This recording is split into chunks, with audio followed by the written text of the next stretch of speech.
Olá pessoal, tudo bem com vocês? Que bom que você está assistindo a esse vídeo ou está ouvindo este áudio pelo Spotify ou qualquer outro meio. É muito legal saber que essa mensagem está chegando até você.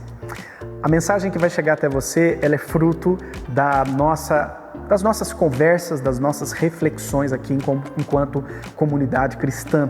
É aquilo que Deus tem incomodado o nosso coração. E se você está tendo contato com essa mensagem, é muito importante que você curta e que você compartilhe, porque assim outras mais pessoas também poderão ter acesso a esse conteúdo. Hoje nós vamos falar um pouquinho sobre a série de mensagens que nós temos refletido no mês de outubro e que também vai se estender um pouquinho para o primeiro domingo de novembro. O tema é checklist, verificando os itens da caminhada cristã. Checklist, o que é isso?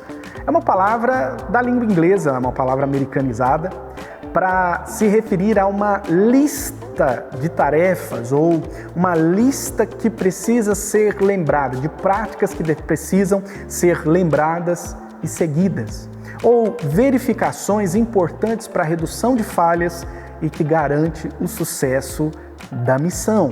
Então, imagine você que o nosso tema é justamente nós verificarmos e lembrarmos alguns itens importantes. É chover no molhado dizer que a nossa sociedade hipermoderna, ela meio que está se desintegrando, não é? Se nós observarmos bem, nós estamos perdendo identidade, perdendo valores bem intrínsecos, nós estamos perdendo o senso de missão, de existência, nós temos perdido valores comunitários, né? Valores do nosso ser gregário, temos perdido com isso também muita saúde física, mental, espiritual. Por que disso?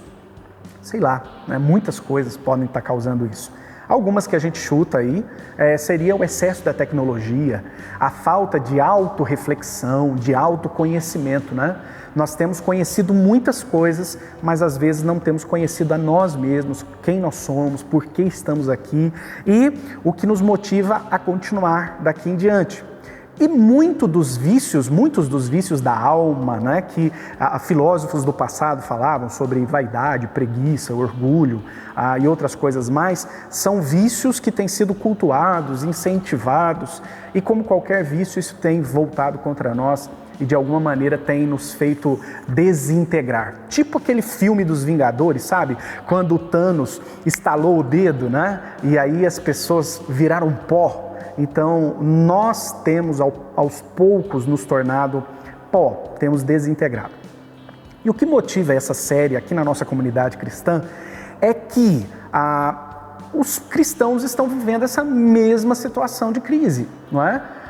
Nós temos tido as mesmas ambições, sofrido com as mesmas angústias de alma, com uma vida igualmente corrida e com uma vida cheia igualmente dos mesmos vícios. Agora, não era para ser assim. Não era para ser assim. Porque nós temos orientação do Mestre quanto a essas questões. Nós temos ferramentas e promessas profundamente esperançosas. Então, esse desespero que nos acomete, esse desintegrar, essas doenças da alma, elas não precisariam estar sendo vividas se nós seguíssemos essas orientações e nos valêssemos das ferramentas que esse Mestre Jesus nos oferece. Então, a conclusão que eu chego é que nós estamos igualmente doentes nesse mundo doido, mesmo sendo cristãos, portadores de grande esperança, porque não temos observado a lista de checagens dada por Deus. Mas que lista é essa, não é? Talvez seja a sua pergunta. A teologia nos ensina algo sobre os meios de graça. O que seriam os meios de graça? Como o termo diz, é um meio, né? Não é um fim, é um meio, que utilizado, que é exercido, executado, propicia uma ação do Espírito Santo nas nossas vidas. Então, o meio de graça é um meio que a igreja se vale, é uma prática que a igreja tem, e através dessa prática, o Espírito de Deus, ou seja, o próprio Deus, age nas nossas vidas.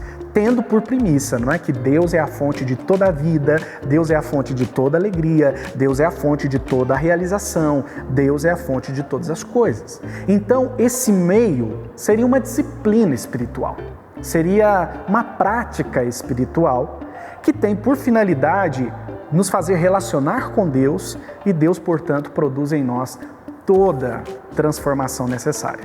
Então, nessa série, nós temos lembrado alguns meios de graça, não é? São práticas essenciais, lembrado e conhecido, porque alguns não conhecem. Meios essenciais para que a gente tenha vida e vida abundante na presença de Deus. E a primeira prática que nós temos conversado é a prática da meditação. É uma prática presente em muitas religiões no mundo, não é? Temos a meditação das religiões orientais, que tem por objetivo esvaziar a mente, desacelerar e conectar a pessoa a algo transcendente, né?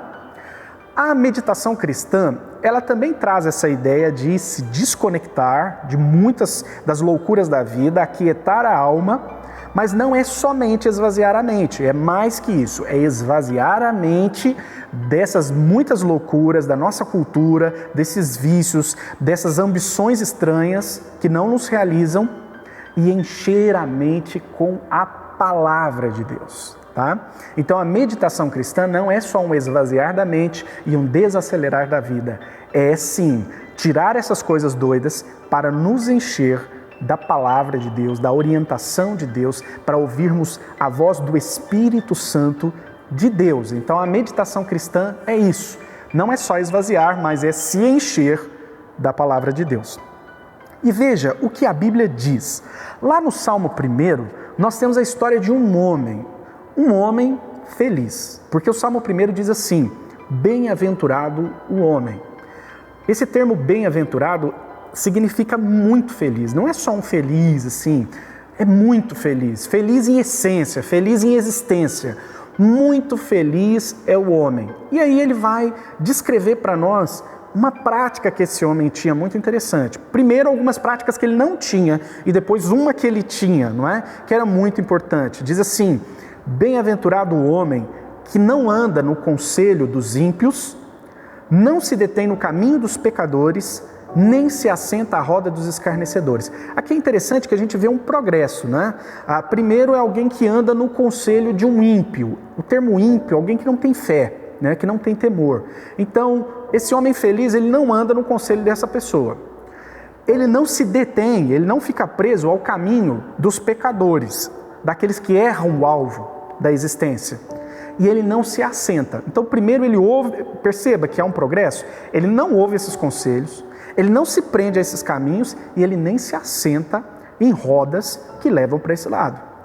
Antes, diz o texto, versículo 2, antes o seu prazer, o prazer dessa pessoa, está na lei do Senhor. Lei aqui é a palavra de Deus, não é? E na sua lei medita de dia e de noite. Perceba, é muito feliz esse homem. Por quê? Porque ele não se prende para esse lado. Antes, o prazer dele é meditar na palavra de Deus, ou seja, encher a sua mente. Em vez de encher a sua mente com conselhos estranhos, ao invés de encher a sua mente, a sua vida com conceitos esquisitos, sabe? Com ambições erradas, ele se enche de dia e de noite com a palavra de Deus. Aí mostra alguns resultados interessantíssimos na vida dessa pessoa. No versículo 3, vai dizer assim, que esse homem é como árvore plantada junto a correntes de água. Uma árvore plantada junto à corrente de água, a gente já sabe muito bem. Pode vir o período da seca e tudo mais, que essa árvore continua verde. Tanto que diz assim, a sua folhagem não murcha. É uma pessoa com vida, é uma pessoa viva e plena, é abundante.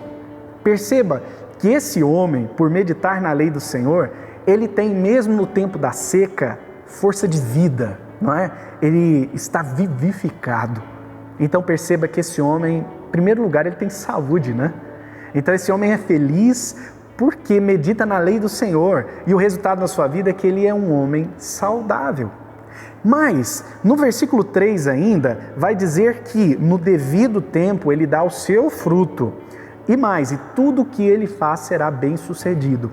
Perceba, no tempo certo ele produz fruto. Fruto é a ideia de uma realização, né? Esse homem é comparado a uma árvore que produz fruto, ou seja, ele conquista coisas, ele realiza coisas, e são coisas boas, não é? Ele tem saúde e é realizado, porque tudo que ele faz será bem sucedido. Perceba então que esse texto diz para nós que este homem era feliz, muito feliz, bem-aventurado, gozava de saúde, porque ele era como árvore plantada, ele é como árvore plantada junto à corrente de águas, que não murcha suas folhas, e é um homem realizado, porque no tempo certo ele produz fruto, e mais, tudo que ele faz será bem sucedido. Agora tem mais. Lá no versículo 6, diz assim: o Senhor conhece o caminho do justo. Que é esse homem, não é? Perceba que esse conhece é mais do que Deus conhece. Ah, eu conheço fulano, conheço ciclano, conheço essa questão, conheço esse outro tema. Não, não é esse conhecer.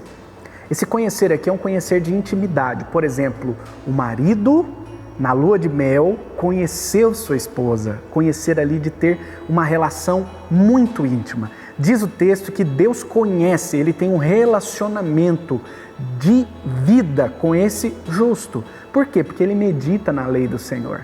Então perceba, este homem é muito feliz, porque ele tem saúde em todas as esferas. Ele é como árvore plantada junto à corrente de águas. Esse homem é feliz porque ele é realizado, ele produz frutos, o que ele faz é bem sucedido. Esse homem é feliz porque ele está conectado com Deus, ele tem intimidade com Deus. Não existe relacionamento pleno com Deus sem nós conhecermos a palavra dele, sem conhecermos a ele. Ele se revela pela Escritura. Então, meditação cristã é nós lermos a palavra de Deus, pensarmos na palavra de Deus, tipo a vaquinha que come e depois rumina, não é? E vai para um estômago, depois volta, mastiga. Então é essa ideia, ler a palavra de Deus e pensar nela, se imaginar nela. Algumas pessoas me dizem assim: pastor, eu não consigo meditar, eu não sei nem o que é meditar. Me explique melhor.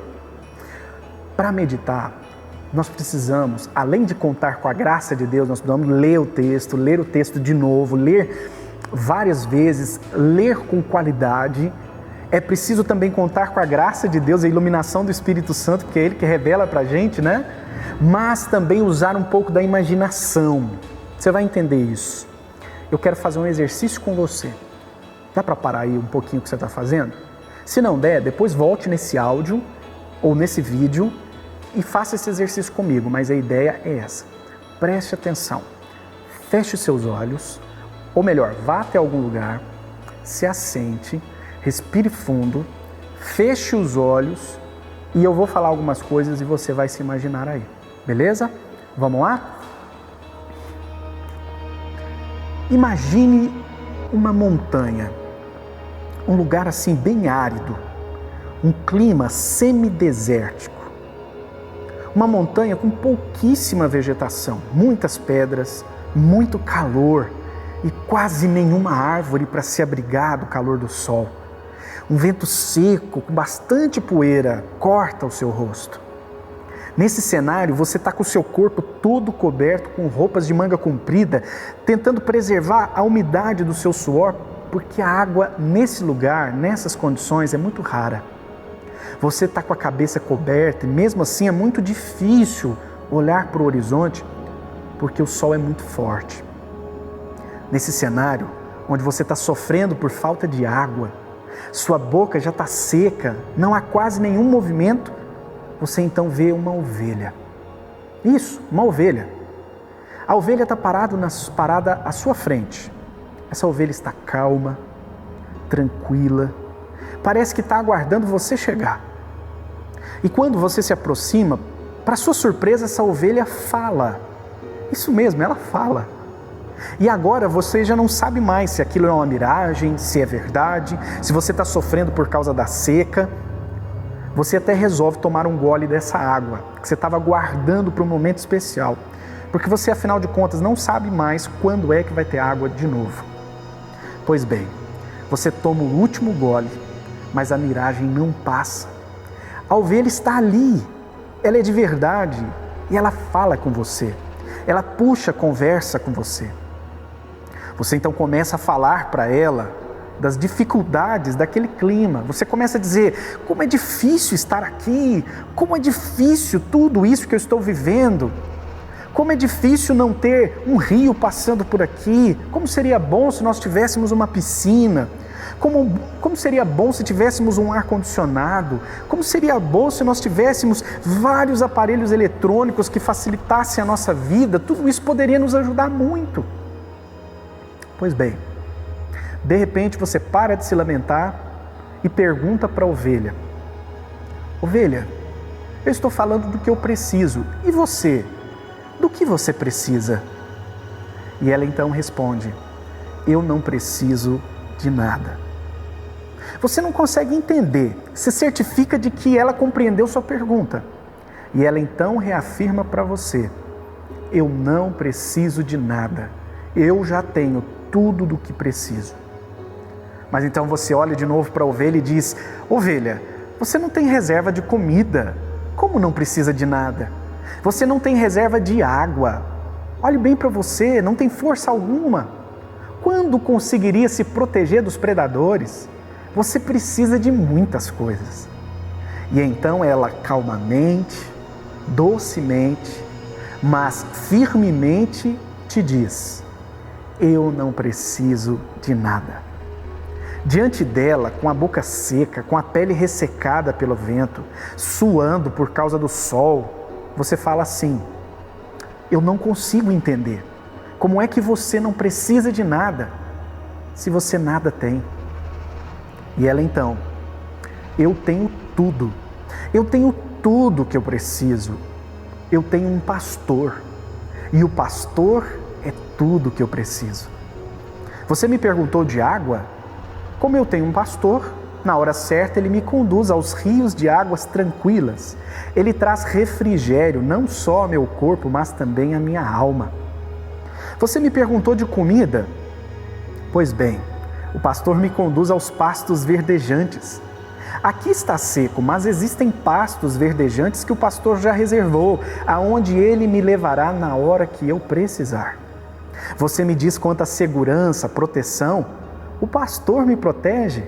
Por mais que eu ande por caminhos de sombra da morte, por vales escuros, o pastor está comigo, ele me protege. Então, eu não preciso de nada, eu tenho tudo. Além da segurança dessas coisas que você se preocupa, eu tenho uma segurança eterna, porque eu sei que além dessa proteção, dessa manutenção, dessa provisão necessária agora, o pastor tem reservado para mim grandes banquetes. Ele prepara uma mesa e os lobos podem olhar de fora, mas ninguém pode se achegar, porque eu estarei protegido por ele para sempre. E eu tenho a segurança de que essa satisfação será para sempre, pois eu habitarei para sempre na casa do pastor. Nesse momento você se lembra de tudo que você tem. Embora a lista do que você tem seja grande, você, é isso mesmo, você que me ouve, você tem em seu bolso uma lista maior. A lista de coisas que você acha que precisa. Imagine agora, você pega essa lista, pensa no que você tem, pensa no que você acha que precisa e então resolve jogar essa lista fora, pois você entende que nada dessa lista vai trazer a satisfação, a segurança, a tranquilidade e a serenidade que aquela ovelha tem. E que você, na verdade, precisa, e precisa muito, da única coisa que aquela ovelha tem: do pastor. Só o pastor pode trazer segurança e segurança eterna. Só o pastor pode trazer satisfação, mesmo quando parece que você precisa de outras coisas.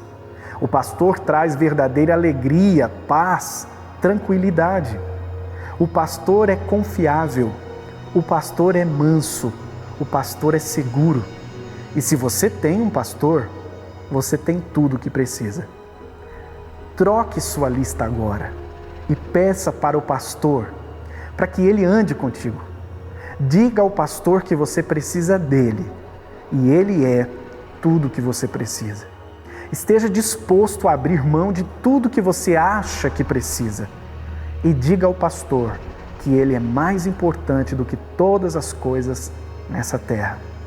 Faça isso. Faça isso agora. Esse é um exercício para você meditar nas verdades que estão lá no Salmo 23. Que o Senhor Deus é o nosso pastor, então nada nos faltará. Medite. A meditação é uma disciplina espiritual extraordinária e ela tem o poder de te conectar com Deus e permitir que o Espírito Santo trabalhe na sua vida. Faça isso agora. Leia a palavra de Deus e medite de dia e de noite. Deus te abençoe.